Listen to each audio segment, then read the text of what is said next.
Setiap langkah kecil membawa saya dalam perubahan yang lebih besar. Inilah perjalanan saya selama magang, tempat saya bertumbuh, berkarya, dan menemukan arti kerja nyata. Saya, Yasmina Salsabila.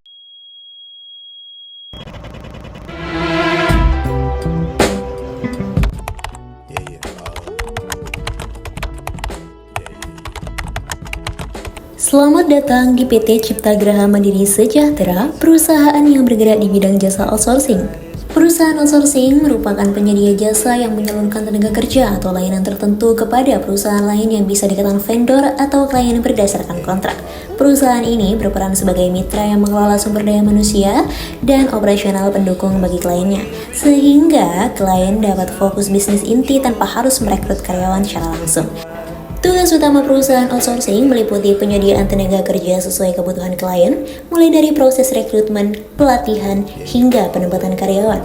Selain itu, bertanggung jawab mengelola administrasi karyawan, termasuk penggajian, pembayaran pajak PPh 21, BPJS Ketenagakerjaan atau Kesehatan. Dan proses tersebut harus sesuai dengan Undang-Undang Nomor 11 Tahun 2020 tentang Ketenagakerjaan. Melakukan pencatatan transaksi petty cash dilakukan ketika perusahaan perlu membayar pengeluaran dalam jumlah kecil disertai dengan bukti kas keluar yaitu struk dan yang lainnya. Catatan transaksi piutang dengan menggunakan bukti invoice yang telah dikirimkan kepada klien. Melakukan proses check and balance dilakukan dengan tujuan untuk memastikan keakuratan data. Penginputan secara keseluruhan dari transaksi baik petty cash, piutang, gaji, dan lain-lain. Melakukan perhitungan gaji tunai untuk karyawan outsourcing setelah melakukan proses perhitungan gaji yang panjang. Supaya menjadi bukti transaksi yang sah, pengarsipan dokumen invoice dan kwitansi wajib dilakukan. Melakukan perhitungan gaji, manajemen fee dan juga perhitungan PPN serta PPh 23 dengan dibimbing oleh staf dan juga pembimbing perusahaan secara langsung.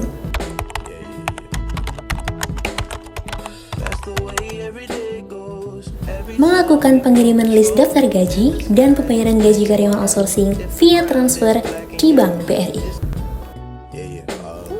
Melakukan pengiriman surat permohonan pembayaran gaji ke Bank Mandiri.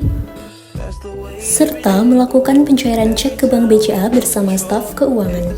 Melakukan kunjungan dan penggajian tunai karyawan outsourcing di vendor. Terakhir, melakukan penyerahan dokumen invoice ke vendor. Sekian perjalanan magang saya. Terima kasih saya ucapkan atas pengalaman dan kesempatan yang telah diberikan kepada saya. Saya, Yasmina Salsabila, Prodi S1 Akuntansi, Fakultas Ekonomi dan Bisnis, Universitas Trunojoyo, Madura.